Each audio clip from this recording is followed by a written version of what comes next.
पवार साहेब, आपण मुळात खरं तर या सगळ्या विषयाला धरून परत निवडणुका होतील अशाही चर्चा सुरू झालेल्या आहे. हे सरकार अल्प काळामध्ये पडेल अशाही वेगळ्या चर्चा सुरू आहे. माझ्याकडे काही माहिती नाही, मी काही दिवशीच नाही आणि त्यामुळे मी याचा काही भाष्य करत नाही.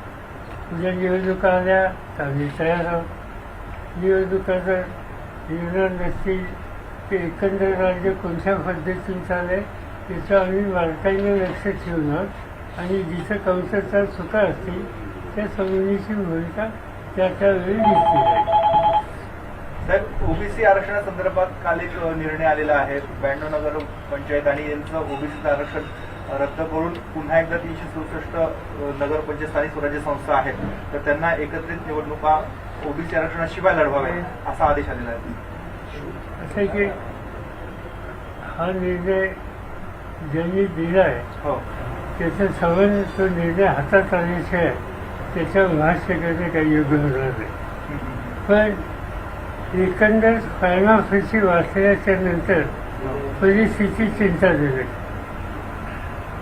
हा मोठा वर्ग या सवन सत्तेच्या आणि प्रशासनाच्या प्रोसेसच्या बाहेर फेकला जाईल का काय अशी चिंता आम्हाला वाटते. साहेब, पण आपण एकीकडे म्हणत असताना दुसरीकडे भाजपने मात्र याचं श्रेय घेऊन विजयी यात्रा सुरू केलेल्या आहेत. बावनकुळे संपूर्ण राज्यभर हे श्रेय घेण्यासाठी मिळतात की ओबीसींना आरक्षण आम्हीच दिलं. मिळालं तर तो माझ्यासाठी हे सांगतील का आता हे जे काल झालेलं आहे म्हणजे मी तरी मागच्या वेळेला असं ऐकलं होतं, सुप्रीम कोर्टाचे ज्या वेळेला आर्ग्युमेंट चालू होता आणि सुप्रीम कोर्टाच्या जज साहेबांनी जे आहे त्यांनी स्पष्ट सांगितलं होतं की काल आणि आज ज्यांच्या नॉमिनेशन सुरू झालेले आहेत त्यांना ओबीसी आरक्षणा लागू नाही. बाकीच्याचा तुम्ही जो आहे तो विचार करा.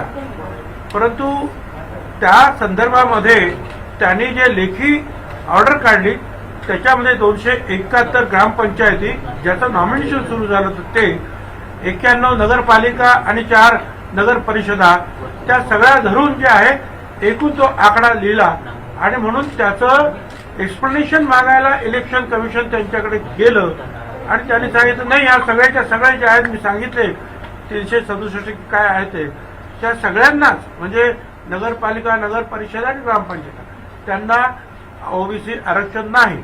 तर आम्ही आता त्याच्या संदर्भामध्ये रिव्ह्यू पिटिशनला आम्ही जाणार. त्याचबरोबर आम्ही उपमुख्यमंत्र्यांशी संपर्क साधला. त्यांना सांगितलं की शासनाने ताबडतोब रिव्ह्यू पिटिशनमध्ये गेलं पाहिजे आणि गेल्यानंतर मागच्या वेळेला जसं भारत सरकारचे जे वकील होते तुषार मेहता सॉलिसिटर जनरल त्यांना पण तुम्ही उभं करा आणि मनविंदर सिंग ज्यांनी मध्य प्रदेशची केस हे दोघेही नाफडे साहेबांबरोबर मागच्या हिअरिंगला होते आणि या सगळ्या वकिलांनी जवळ 100 वकील होते दोन्ही बाजूला सगळ्यांनी ऐकलं होतं ते काय म्हणाले ते. त्या संदर्भामध्ये परत त्याची मांडणी रिव्ह्यू पिटिशनच्या माध्यमातून करावी असं मी उपमुख्यमंत्र्यांना सांगितलं फडणवीसांना आणि ते हो म्हणालेले आहेत. मला असं वाटतं की पुढच्या आठवड्यामध्ये इलेक्शन कमिशन बरोबर पण मी बोललो. महाराष्ट्र राज्याचे जे आहेत प्रधान सचिव राजेश मीना यांच्याबरोबर बोललो आणि ते सगळे म्हणतात की नाही आम्ही रिव्ह्यू पिटिशनमध्ये जाणार आणि परत त्यांना त्यांच्याकडे ही मागणी करणार. साहेब, महाविकास आघाडी सरकारचे अनेक विकास प्रकल्पांना ब्रेक लावलेला आहे. कोट्यावधींचा जी कामं होती विकास कामं ती या सरकारने आल्या लगेच या सगळ्या कामांना ब्रेक लावलाय. तुम्ही कसं बघता या सगळ्या?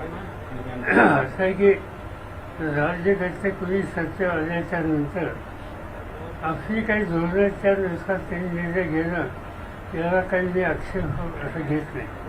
पण जे प्रकल्प चालू आहे जिथं कामं सुरू झाली ज्याला मान्यता आहे ज्याची टेंडर काढली त्या सगळ्या गोष्टी थांबवणं हे म्हणजे त्याला कोर्टबाजी आणि प्रत्यक्ष हे प्रकल्प त्याला विलंब लावण्यासारखं आहे आणि हे काही योग्य नाही. आगामी महापालिका निवडणुका नगर परिषद निवडणुका राष्ट्रवादी काँग्रेस एकटा लढणार आहे. तर तुम्ही मागे बोलला होता की महाविकास आघाडीच्या माध्यमातून लढलं तर एक चांगला उपयोग होईल. तर आमची आता एकदा एक्झॅक्टली या निवडणुकीच्या संबंधीचं स्वच्छ चित्र पुढे येऊन द्या. निवडणुका कशा होणार नाही. तर हे जे आता निकाल येते, आता भुजबळ साहेबांनी सांगितलं की उपमुख्यमंत्र्यांनी सांगितलं की आम्ही रिव्ह्यू पिटिशन करणार, म्हणजे पुन्हा कोर्टामध्येही जायचं. त्या गोष्टी एकदा स्पष्ट झाल्याच्या नंतर राजकीय पक्षांनी निर्णय घ्यावेच लागतील.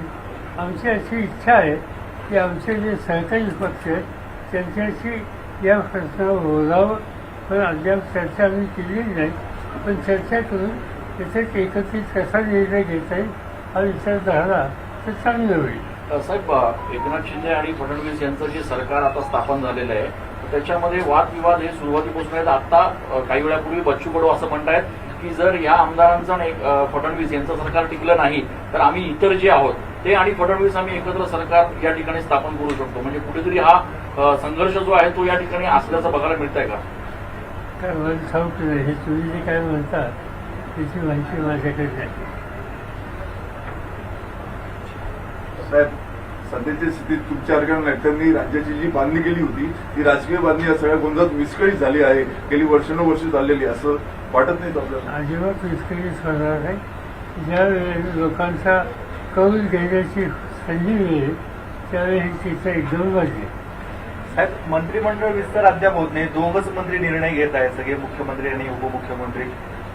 काय कारण वाटत असं म्हणतात की कायदेशीर पेच प्रसंगामध्ये संपूर्ण मंत्रिमंडळ हे बरखास्त होऊ शकतं? मला असं वाटतं की दोघांनाही आपण राज्य समर्थन चालू शकतो असा आत्मविश्वास आहे. त्याच्यामुळे चालले का? थँक्यू. थँक्यू.